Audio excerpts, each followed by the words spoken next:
The Department of State Security Services claimed that they have uncovered a confirmed plot to install an interim government in Nigeria to scuttle the handover to the president-elect Bola Ahmed Tinubu. Now, you know that certain people are not happy. They believe that one individual won the election. Atiku believed that he won the election. Peter Obi also believed that he won the election.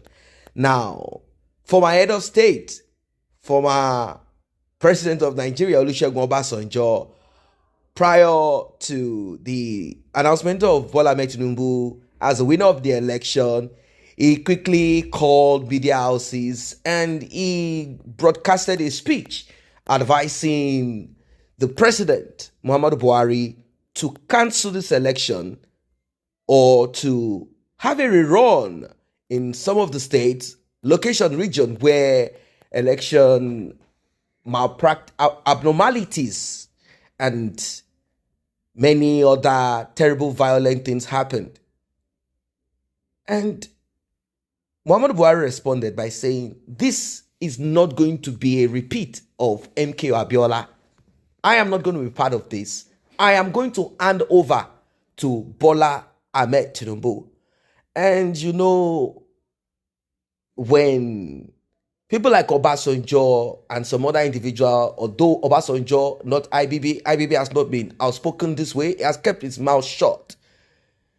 Probably is working behind the scene. I do not know. That is if he's also trying to say we have to put democracy right. Now, one will wonder, how come people who have been, in the military, people who did what they did in those times and eventually came back again as, in quote, democratic presidents, how come they often want to tell you what to do right and what not to do right?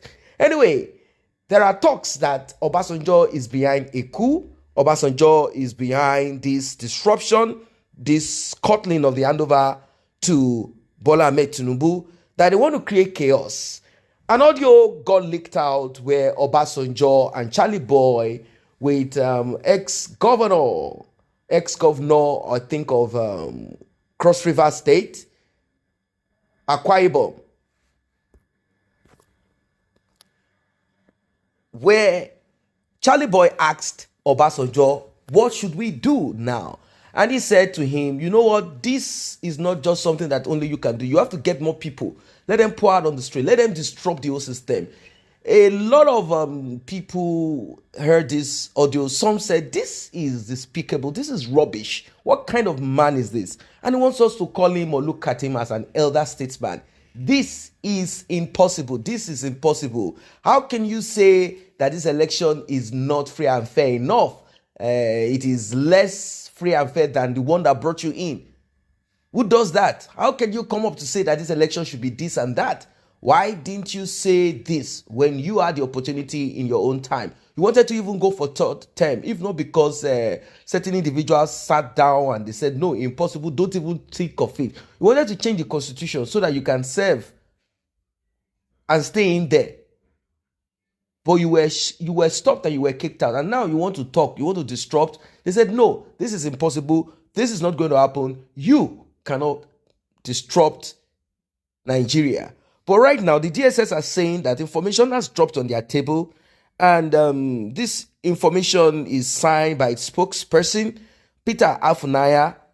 The Department of State Services, I read, has identified some key players in the plot for an interim government in Nigeria. The service considers the plot being pursued by these entrenched interests as not only an aberration, but a mischievous way to set aside the constitution and undermine civil rule, as well as plunge the country into an unavoidable crisis. The illegality is totally unacceptable in a democracy and to the peace-loving Nigerians. This is even more so that the machination is taking place after the peaceful conduct of the election in most parts of the country. The planners, in their many meetings, have weighed various options, which include, amongst others, to sponsor endless violent mass protests in major cities to warrant a declaration of state of emergency, Another is to obtain frivolous court injunctions to forestall the inauguration of new executive administrations and legislative houses at the federal and state levels. The DSS supports the president and the commander-in-chief in his avowed commitment to each free handover, and we assiduously work in this direction. It also supports the Presidential Transition Council and such other related bodies in the states. It will collaborate with them and sister security and law enforcement agencies to ensure seamless inaugurations come 29th May 2023. Consequently, the service strongly warns those organizing to thwart democracy in the country to retract from their devious schemes and orchestrations. Stakeholders, notably judicial authorities, media, and the civil society, are enjoined to be watchful and cautious to avoid being used as instruments to subvert peace and stability of the nation. While it is monitoring continuously, the DSS will not hesitate to take decisive and necessary legal steps against these misguided elements to frustrate their obnoxious intentions. Now, you might look at this as nothing. No, this is real. This is serious. This is not a joke. We are talking about serious things here. Anything can happen. In fact, you might just get into this trend, this frenzy, and before you know it, it becomes something that cannot be managed anymore. Take note, majority of these people, like actors, actresses, or people who you think you are all in it together, will disappear from Nigeria. The first that will disappear from Nigeria will be those who have private jets. Bola Tinubu is going to put his family in it. He's going to put some other people, family, friends, and other people into that private jet, zoom out of Nigeria. Buhari will do the same, and many of them will do the same. Business people, they will do the same. Dangote will disappear from Nigeria. All of them will disappear from Nigeria. At the end of the day, it will be like the Rwanda thing, Tutsi and Utsi. You will be the one left. You will be the one left. Just take a look at that movie. You saw what happened. Even people who had children, family with mixed people, left those people and they disappeared. They disappeared. They left their children. They left their spouses. That day was a shocker to them because their country said, only our citizens. We don't want, even if they have families with these people. That is what war becomes. That is what it becomes at the end of the day. You will begin to see reality. You will see human nature. Now you have not seen anything. Let there be something that is uncontrollable, that is same as a civil war, even close to it, not full blown. You will understand what we are talking about. I'm not saying you should be afraid and just accept everything because you're afraid of this, you're afraid of everything, you just want to accept everything as it is. No, that's not what I'm saying. What I'm trying to say to you in essence at the end of the day is that whatever you want to be involved in, whatever you want to do, take your time to study it, take your time to look around it, and find out if you are being manipulated or not. Obasanjo does not have the moral right or whatever. Obasanjo cannot advise anybody. He can't.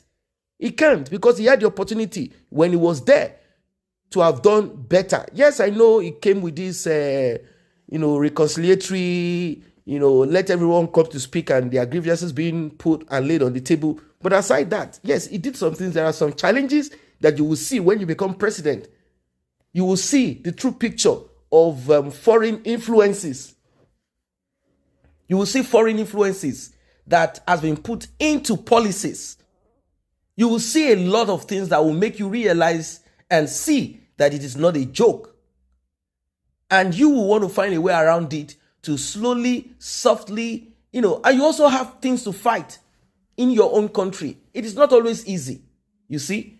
Well, this is what it is anyway. They have found out. They say there are certain groups of people, and from what we know, we don't need to look too far. Who are those who are working behind the scene to subvert, to make sure that Bola Tinubu does not Let us even say Bola Ahmed Tinubu does not become president. If that will happen, forget it. Nigeria would have exploded already. So Bola Tinubu will not even need to be president. He will want to be president. He will be in the United Kingdom or in the US. That's just what it is. He will know that, okay, something has happened. I've been declared the winner. Well, but I'm still alive. What about you? Where will you be? Peter Obi will be in the United Kingdom. That's where he lived. That's where he has been living. That's where he's going to return to. His children are there. If Peter Obi had been declared president, you would have seen his children come to Aso Villa, Aso Rock, to come and live there. But during the campaign and everything, did you see any of them? No, no, no, no. You are the one trying your best to see how to put Peter Obi there, hoping that he was going to do better. That is just it. Hope. You don't know what is going to happen when he steps in there.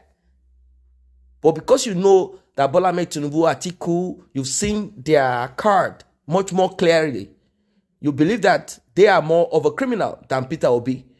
That's how it is. You see, it is until you put the insert, inside of sugar, that is when you will see how fast the hand will be moving in and out. That's the truth and reality of it. So nobody knows what anybody is going to do. But for those who want to be used as tools to disrupt, well, it is your decision, whatever comes out of it.